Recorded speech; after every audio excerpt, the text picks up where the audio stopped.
estudar a palavra de Deus e antes de assim fazermos, nós gostaríamos de orar pedindo a orientação do Espírito Santo.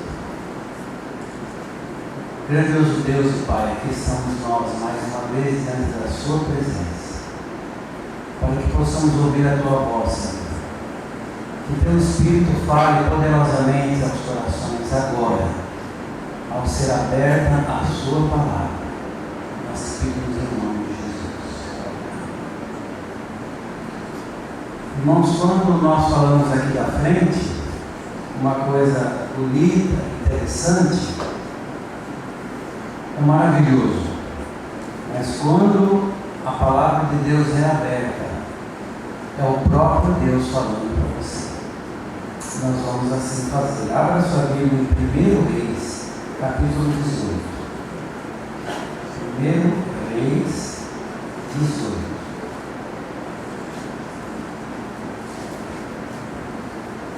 Verso 16 em diante.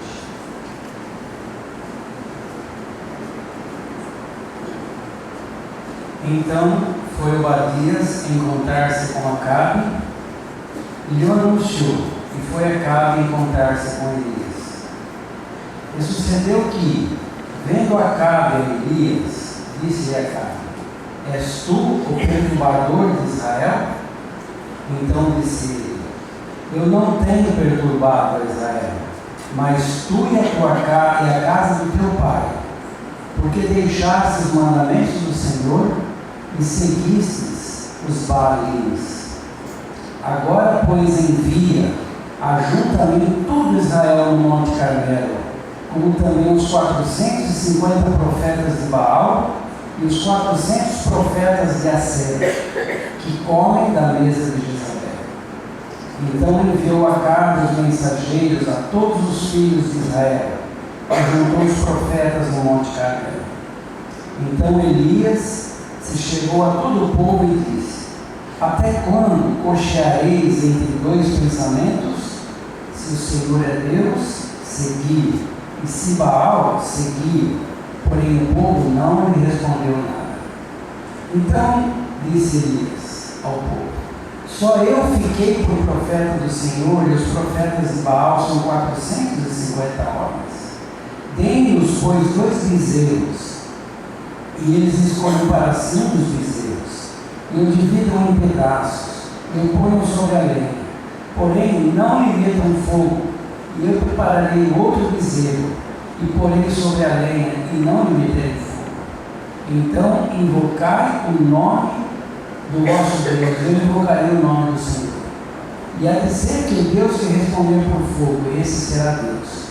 E todo o povo respondeu e disse: É boa essa palavra. E disse Elias aos profetas de Baal: Escolhei para vós um dos bezerros, e preparai o primeiro, porque sois muitos, e invocai o nome do vosso Deus, e não lhes metais fogo. E tomaram o bezerro que lhes dera, e o prepararam, e invocaram o nome de Baal, desde a manhã até o meio-dia, dizendo: Baal, responda-nos. Porém nem havia voz, nem quem respondesse, e saltavam sobre o altar o que se lhe tinha feito. E sucedeu que ao meio-dia Elias zombava deles e dizia: Clamai em altas vozes, porque ele é um Deus. Pode ser que esteja falando, ou que tenha alguma coisa que fazer, ou que intente alguma viagem.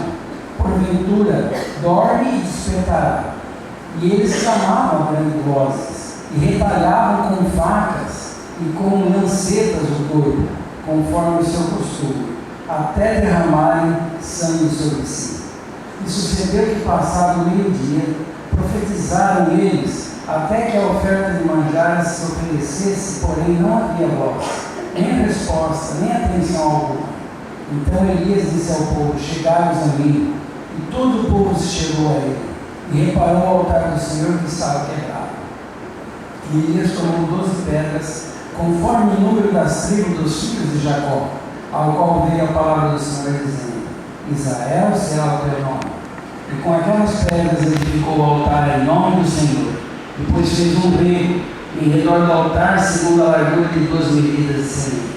Armou a lenha, dividiu o bezerro em pedaços e pôs sobre a lenha.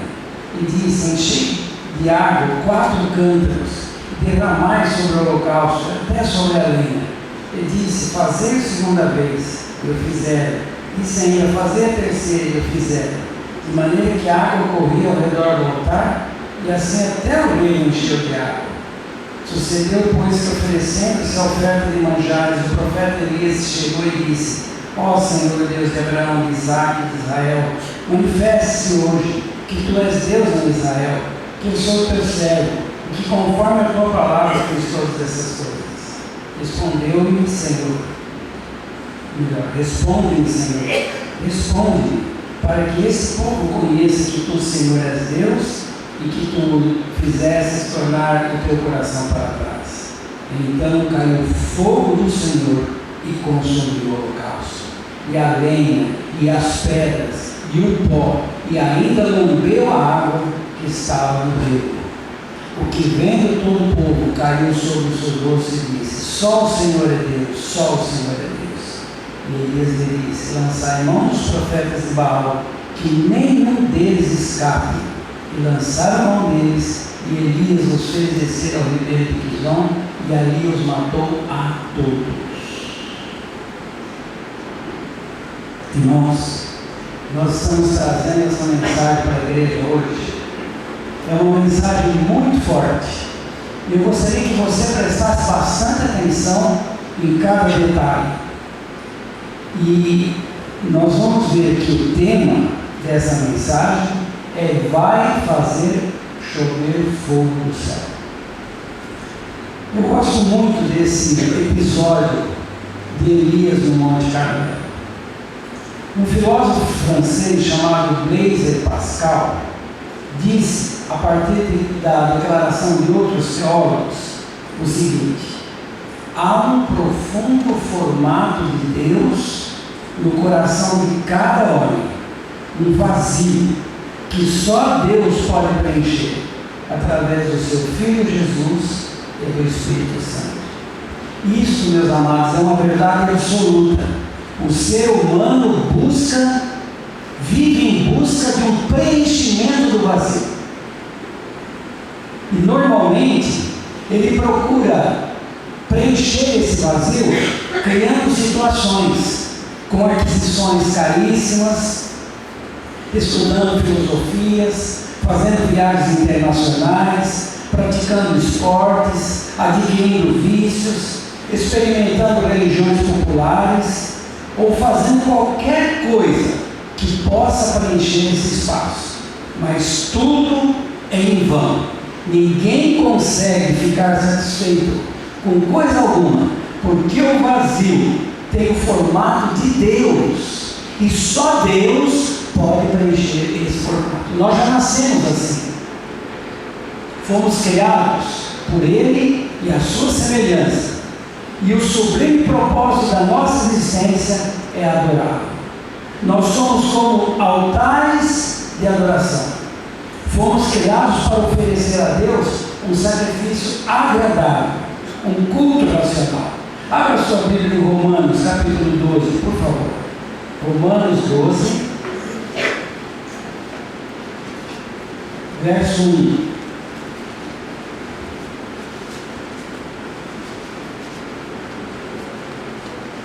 Rogo-vos, pois, irmãos, pela compaixão de Deus, que apresenteis o vosso corpo em sacrifício vivo, santo e agradável a Deus, que é o vosso culto racional. O nosso culto a Deus deve ter uma pitada de emoção, mas não emoção. O culto a Deus tem que ser racional. Porque Deus trabalha na nossa vida através da nossa mente. Esse é o conduto, é o canal pelo qual Deus penetra em nós. Somos como o altar que Elias levantou. Sobre a nossa vida deve chover fogo do céu, fogo de Deus, como sinal de aprovação do nosso viver cristão. Mas não se assuste, o fogo de Deus em nós não queima. É como o exemplo que nós temos dos 3 jovens hebreus na fornalha em Babilônia. Mas existem algumas atitudes que são necessárias para que o fogo de Deus chova sobre o altar. E nós vamos analisar hoje juntos a história de Elias, um profeta de Deus que lutou contra 450 profetas falsos e contra a maior apostasia do povo de Israel. Baal em hebraico significa Senhor, e a raiz da palavra é ele governa e ele possui, e vem do significado literal de marido. Baal era o principal deus masculino dos pagãos, inimigo do povo de Deus, e aparece na Bíblia no plural, quando são mais de um. Baalins, são mais do que um deus Baal. Baal é edificado ainda como Moloque, um deus pagão e satânico para o cristianismo. E dessa história nós podemos aprender algumas atitudes importantes que nós precisamos ter para ver o fogo de Deus cair sobre nós. Primeiro grande ponto: é necessário você definir qual é o Senhor da sua vida. Esse é o ponto de partida. Imagine você a que ponto chegou o povo de Israel para adorar um Deus como Baal. Conhecendo o verdadeiro Deus, vendo todos os milagres, vendo o mar se abrir, vendo o maná cair e tantas coisas acontecerem, voltar as costas para o verdadeiro Deus e adorar um Deus como Baal, precisa estar fora de si. Veja o que diz o Espírito de Profecia: trazendo a lembrança do povo a longa e continuada apostasia que havia despertado a ira de Deus, Elias convida-os a humilhar seus corações e tornar-se novamente a Deus, ao Deus dos seus pais, para que fosse removida a maldição de sobre a terra de Israel. Então, se inclinando reverente ante o invisível Deus, ele ergue as mãos para os céus e oferece uma oração singela, mas fervente. Profetas e Reis, página 152. Elias então chegou perto do povo e disse: até quando vocês vão ficar em dúvida sobre o que vão fazer ou a quem seguir? Se o Senhor é Deus, adorem ao Senhor. Se Baal é Deus, adorem a Baal. Nós não podemos ficar nessa indecisão. E essa foi a primeira atitude que eles deveriam tomar, e nós também devemos tomar. Definirmos quem é o Senhor da nossa vida. Não poderá adorar a ídolos, porque Deus não divide a sua glória com ninguém. Muitos querem viver com Deus sem renunciar a outros deuses da sua vida. Isso não funciona. Abra a Bíblia em Mateus. Veja aqui o que o próprio Jesus disse. Mateus 16, 24. Então disse Jesus aos seus discípulos: se alguém quiser vir após mim, renuncie-se até a si mesmo, aqui está dizendo. Tome sobre si a sua cruz e siga-me. Aqui não está dizendo que para seguir a Jesus nós vamos ficar livres da cruz. Não! Há um conceito errôneo depois que você vem para Jesus e começa a servir, nada mais de ruim vai acontecer. Jesus mesmo está dizendo que você deve pegar a sua cruz e tomar sobre ele. Em outro lugar ele diz que ele vai fazer mais leve o nosso jugo. Ele não diz que vai tirar a cruz, ele diz que vai tornar mais leve. Então isso é importante nós sabermos. Jesus falou para renunciarmos até nós mesmos, se quiséssemos seguir-nos. Então esse negócio de eu gosto, eu acho, não tem nada a ver, não funciona. Porque Ele é o Senhor da nossa vida. E o servo faz o que o Senhor manda. Deus não reconhece nenhum Deus acima dele, porque simplesmente não existe. Deus é Deus e não há nenhum outro. Por isso que temos que renunciar às nossas riquezas e entregá-las nas mãos de Deus. Irmãos, aqueles que estão segurando as riquezas vão ter que dar para o governo. Nós estamos sendo ameaçados. Isso já é um grito de alerta. Devemos renunciar aos nossos desejos carnais. Devemos renunciar ao nosso apetite. Devemos renunciar ao nosso tipo de pecado. Aí essa semana, conversando com uma pessoa, ela falou assim: olha, eu não bebo café, mas um pingadinho eu não consigo ficar sem. Pingadinho é café misturado com leite. É café. E eu não resisto, irmão. O que eu vou fazer? É um velho, viu? É um velho, porque a gente gosta de falar dos jovens, mas esse é velho. Só Deus deve ser admitido como nosso Senhor, o Senhor da nossa vida. Foi isso que o profeta Elias propôs ao povo: escolher entre Deus e Baal. Ter muitos senhores na vida não é da vontade de Deus. Elias até falou sobre o povo ficar cocheando entre dois pensamentos. Jesus também declarou que não é permitido servir a dois senhores. Do contrário, nada de extraordinário vai acontecer na sua vida.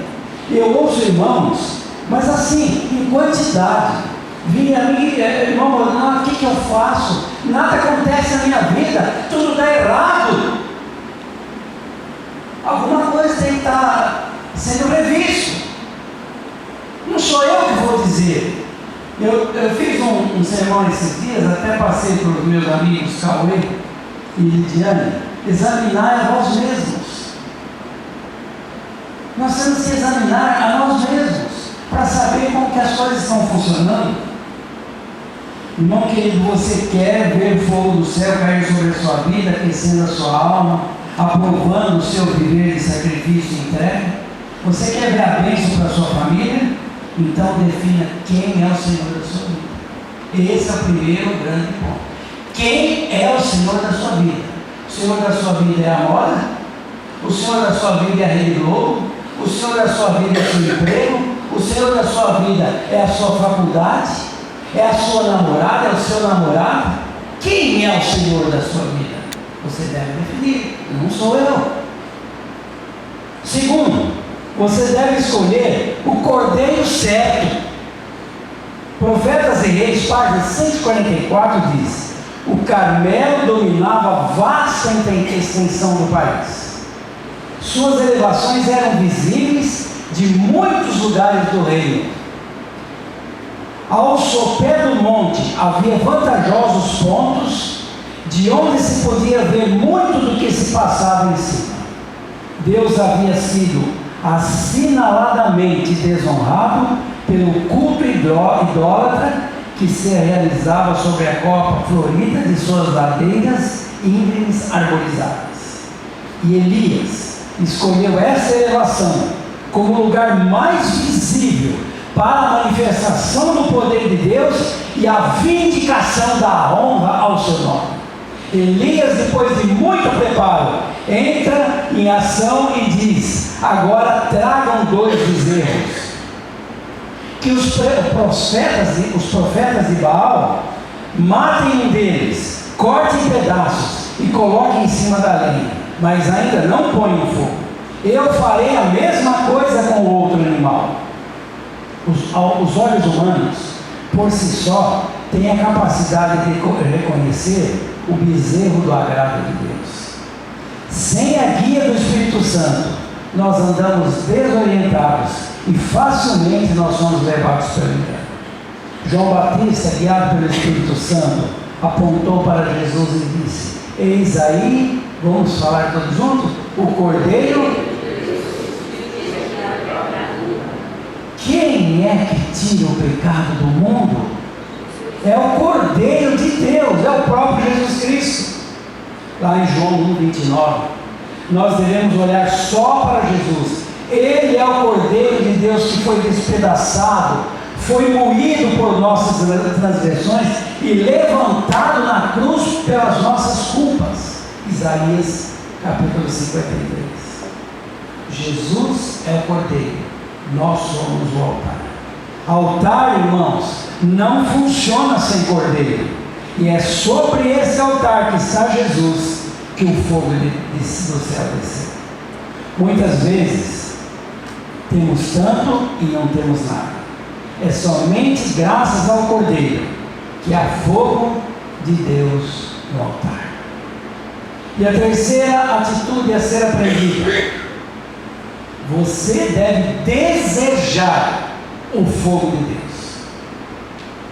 Você deve pedir, clamar pelo fogo de Deus. Eu gostei muito desse texto do Espírito de Profecia. O que a igreja necessita nesses dias de perigo é de um exército de obreiros que, como Paulo, se tem educado para a utilidade, que tenha uma profunda experiência nas coisas de Deus e que seja cheio de fervor e de zelo. Necessita-se de homens santificados e abnegados, homens que não se esquivem a provas e responsabilidades, homens que sejam corajosos e verdadeiros, homens em cujo coração Cristo está formado a esperança da glória, que com lábios tocados, com sangue, com santo fogo, preguem a palavra. Por falta de tais obreiros, a causa de Deus definha, e erros fatais, como mortal veneno, pervertem a moral e minam as esperanças de grande parte da raça humana. Irmãos, que texto! Atos dos Apóstolos, página 507. Muitos têm se enganado buscando fogo estranho, rejeitando o fogo de Deus, e outros vão além, eles fazem o seu próprio fogo. Sabe o que é o seu próprio fogo? É o seu próprio gosto, é a religião do achismo. Eu acho que não tem nada demais, eu acho que pode. A religião do achismo não é bíblica, irmãos. Você não tem que achar nada, você é servo. E eu disse no outro sermão que servo é aquele que não tem vontade própria, é que faz a vontade do seu Senhor. Então não é o que eu acho, o que eu gosto, é o que pensa Jesus a respeito disso. Jesus iria nesse lugar, Jesus comeria essa comida, beberia essa bebida, Jesus vestiria essa roupa, Jesus falaria com essa pessoa, ele travaria amizade com aquela outra pessoa. É o que Jesus quer e não o que nós queremos. Então a religião do achismo não é de Deus. E os jovens têm uma outra expressão: nada a ver. Os velhos, eu acho, os jovens, nada a ver. É a mesma coisa. Observe como Elias orientou: não coloque em fogo ainda. E mais adiante ele disse: o Deus verdadeiro irá responder com o fogo do céu. É preciso esperar no Senhor. Precisamos aprender, depender totalmente do Senhor. Nós precisamos deixar de racionalizar e depender totalmente de Deus. Não estou dizendo que você não deve ter a sua parcela de responsabilidade, isso é outra coisa. Mas não podemos racionalizar, devemos depositar em Deus toda a nossa confiança. Ele está no comando, Ele sabe o que é melhor. Você pode colocar lenha, você pode tirar até pedra, mas quem coloca o fogo é Deus. Se você deseja o legítimo fogo do céu, dependa 100% de Deus. E o resultado do exame está nas mãos de Deus. E o dia que vai acontecer isso? Está nas mãos de Deus. Tudo está nas mãos de Deus. O quarto ponto: você deve invocar o nome do Senhor. Elias disse: os profetas de Baal vão orar ao seu Deus e eu orarei ao Deus de Israel. O Deus que respondeu mandando fogo, esse é verdadeiro. E todo o povo respondeu: está bem assim. Se você já definiu qual o seu Senhor, então invoque o seu nome. Isaías disse: buscai ao Senhor enquanto se pode achar, invocar enquanto está perto. Capítulo 55, verso 6. Uma coisa que me chamou a atenção: o povo se agradou da palavra de Elias, mas não tomou a decisão militar. É aí que está a questão. Hoje não é diferente. Quando falamos de Jesus, muitas pessoas se agradam. Quem quer ir para o céu? Todo mundo levanta a mão, né? É fácil. Porém, a maioria não toma nenhuma decisão imediata de permanecer nele. Fica pensando, né? Será que vai dar certo? Será que não vai? Como que vai ser minha vida, né? Os profetas de Baal, eles dançavam, eles pulavam, eles gritavam como loucos, eles retalhavam o seu corpo, até profetizavam, mas fogo do céu não descia de jeito nenhum. Invocar a Deus precisa ser algo feito de coração. Do contrário, não haverá resposta. Gritaria não funciona. Eu falei no último sermão. A Bíblia diz: amarás, pois, ao Senhor Deus de todo o teu coração, de toda a tua alma e de todo o teu entendimento, de todas as tuas forças. É o que a palavra de Deus diz. O quinto ponto: você deve restaurar o altar quebrado. Elias disse ao povo: chegue para mais perto de mim. Todos se achegaram e ele começou a restaurar o altar que estava destruído. O altar de Deus, irmãos, infelizmente estava no chão, esquecido. O pecado destrói o altar da nossa adoração a Deus, e a tendência humana é fazer um remendo superficial, é jogar para debaixo do tapete, é empurrar com a barriga, é esperar o que vai acontecer. Mas com Deus não é assim. Deus não quer remendos. O que está caído Ele quer levantar, Ele quer construir de novo.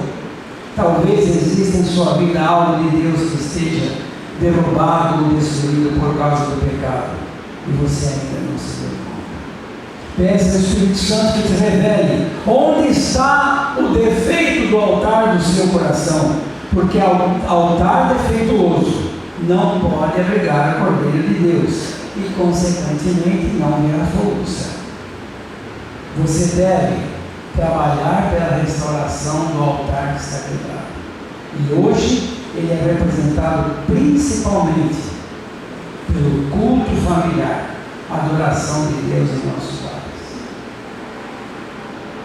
Como é importante, como é imprescindível o culto familiar.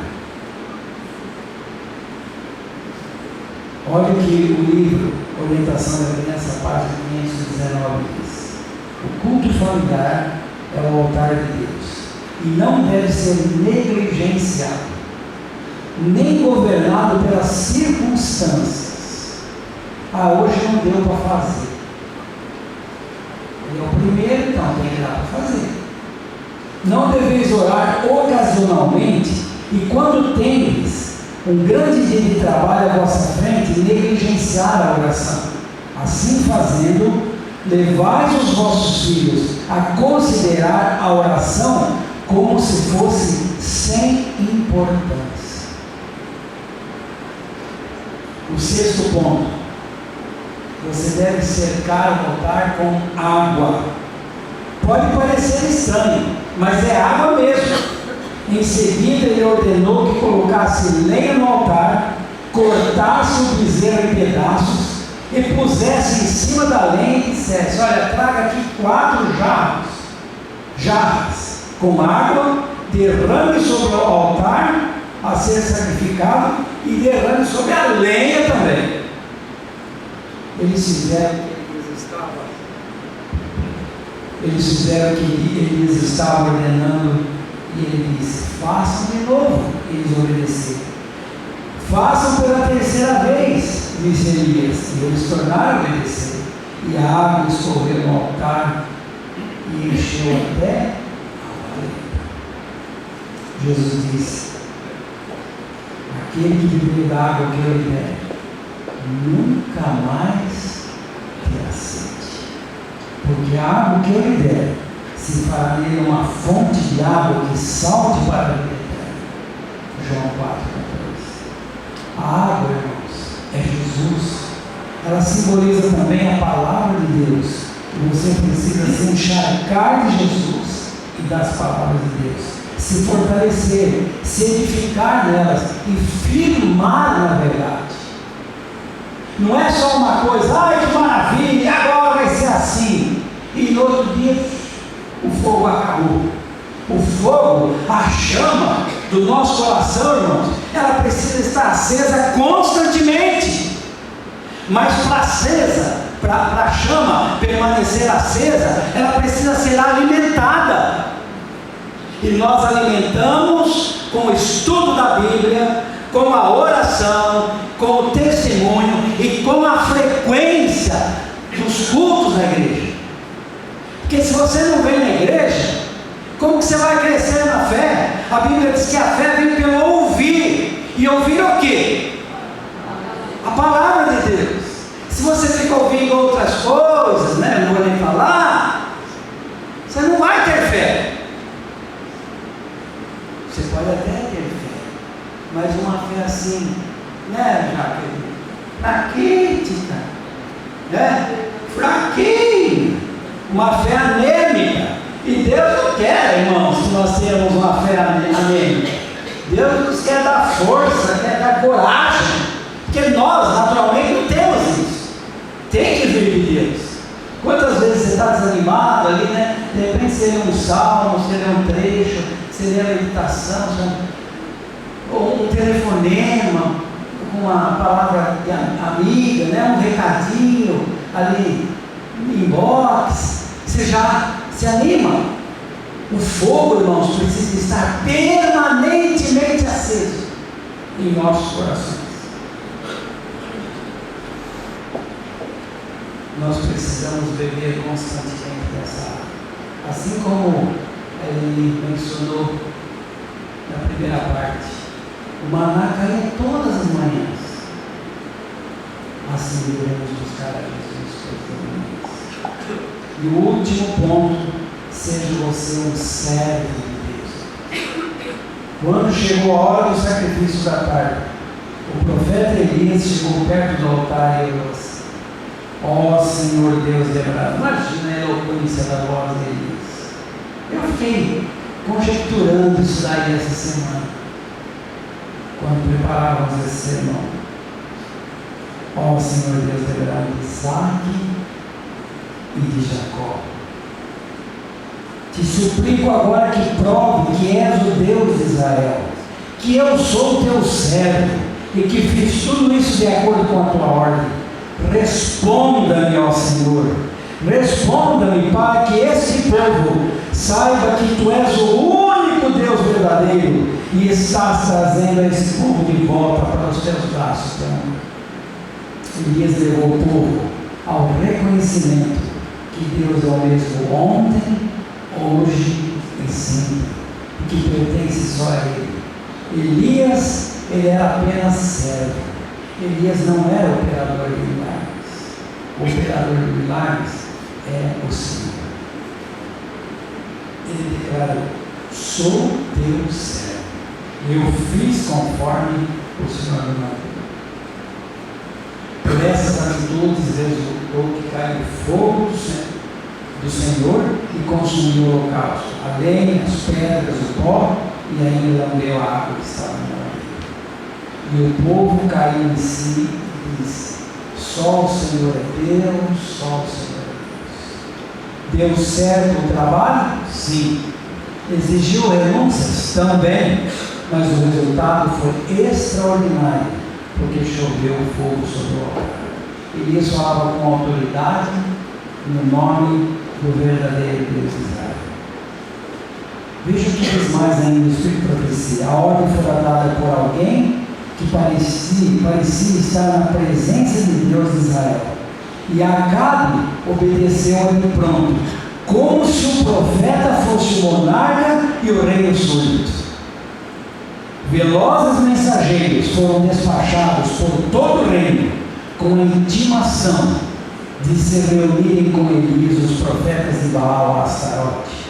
Em cada cidade e vila, o povo se preparou para se reunir no templo de Caro. Ao caminharem para o lugar, o coração de muitos se enchia de estranhos pressentimentos. Algo fora do comum estava para acontecer, senão porque a ordem para se reunir, né? Profetas e Reis 143. E agora já a página 167 conclui. Antes que Elias tivesse aprendido a confiar inteiramente em Deus, não poderia completar sua obra por aqueles que haviam sido seduzidos pelos cultos de Baal. O assinalado triunfo nas alturas do Carmelo tinha aberto o caminho para vitórias maiores. Irmão querido, quando servimos a esse Deus fielmente, somos investidos de autoridade. Autoridade que vem do céu, e a nossa oração é respondida. E nós estamos assim preparados para novos desafios. Elias foi um profeta de muita coragem. Sabe por quê? Vocês podem imaginar se o fogo não tivesse descido?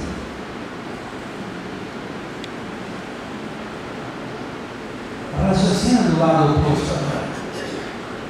Se o fogo não tivesse descido, Elias seria trucidado, seria despedaçado. E Deus, pior que isso, Deus teria sido destornado de vez da vida daqueles homens. Aconteceu, sabe por quê? Porque ele criou 100% a Deus. Não continue tentando servir a Deus pela metade, porque Ele te quer por inteiro. Não quer você ter a mesma experiência de Elias? Se Ele desejar, é só seguir os passos que Ele deu. E para encerrar, eu quero fazer uma reflexão com vocês. A grandeza de um indivíduo só pode ser medida a partir da quantidade de bem que realiza. E esse bem só pode ser genuíno se Deus estiver no coração. Nenhuma fortuna, título, experiência de vida ou educação pode criar o bem na alma.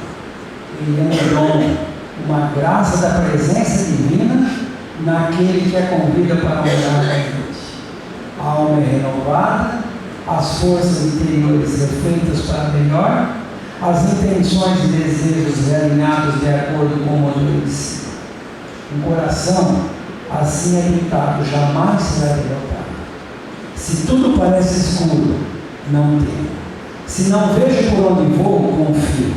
Se sofro com a dor do mundo, encontro conforto na voz que me diz que tudo vai ficar bem. Sei que muito caminho é firme e minha vida nova, porque Ele está em mim. Não preciso ter medo, não preciso vacilar. E se tiver medo de se vacilar, Ele vai estar ali para me ajudar. Não há por que sofrer diante do desconhecido. Então, embora eu não veja, sei que Ele vê. Embora eu não saiba, sei que Ele conhece. Embora eu não possa, sei que Ele é poder. Vida e eternidade ao meu lado hoje, agora e sempre. Elias era assim. Não quer ser também você como ele? Jesus, irmãos, quer ver a sua igreja hoje sendo incendiada pelo poder do Espírito Santo. Faça a sua parte para que isso possa ser uma realidade nessa igreja, na sua vida e na vida da sua família. Que Deus te abençoe. Vamos louvar agora.